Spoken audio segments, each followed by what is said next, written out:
Clyde, out of the famous Bonnie and Clyde, when Clyde was little, his sister on accident almost killed him by hugging him really tight. And he was only 6 months old, so it took him a couple of days to wake up. And they think that maybe he had some brain damage.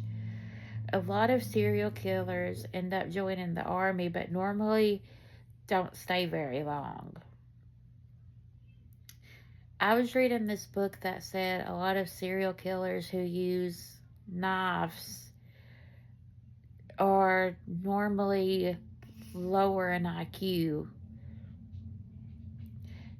Ted Bundy, we all know that he would pretend to have a broke arm or broke leg to lure his victims, but he also would pretend to be a police officer, and he even had a fake badge.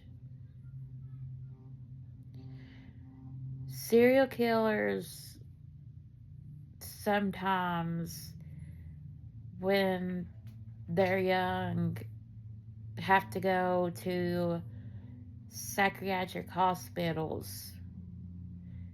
There's been a few that's happened to. I'm not saying a whole bunch, but there has been a few. A lot of times, serial killers normally have a drinking or a drug problem. The dating game killer and Richard Cunningham worked at the same place, but they didn't know each other because they didn't work in the same zone, but they did work at the same place. Richard Cunningham hid one of his victims under a mattress at a hotel. So, when that one urban legend that talks about how they notice a stinky smell and it's because of a dead body, well, that actually, there has been stories of that happening, and with Richard Cunningham, he did that.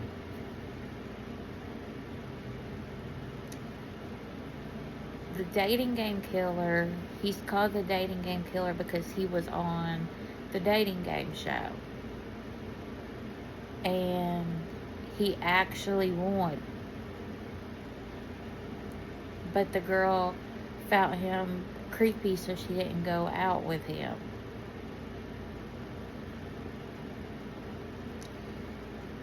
A lot of serial killers, people think, oh, you can just tell. But no. A lot of serial killers are very charming, and they know what they're doing. They know how to charm. They know how to charm people.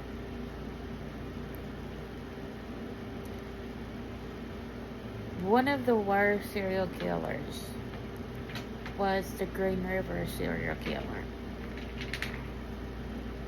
And he started using ropes and stuff because he hurt his hand one time, and he decided to start using other ways to kill his victims.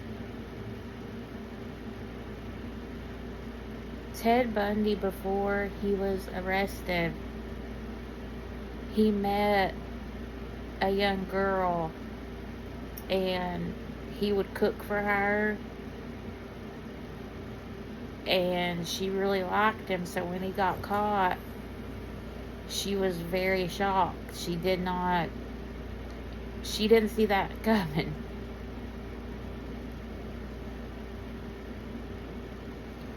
Ed Gein would, with his victims, he would make them in to furniture and face masks. And victims that we know he definitely killed were two. But it is said that he killed more than just 2. But them are the 2 that we definitely know about. So what we do know is that there was 2 victims.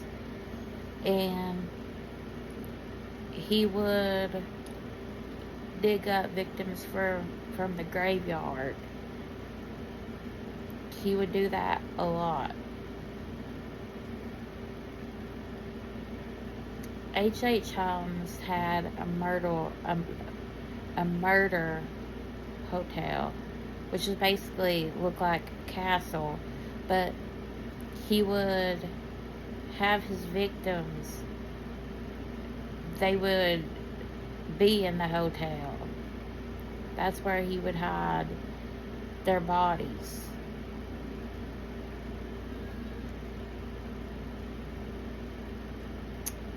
Serial killers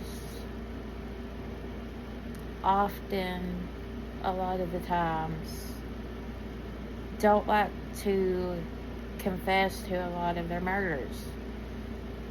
They tell some at a time, but they don't like to give all the details. And Ted Bundy was one that was really known for that.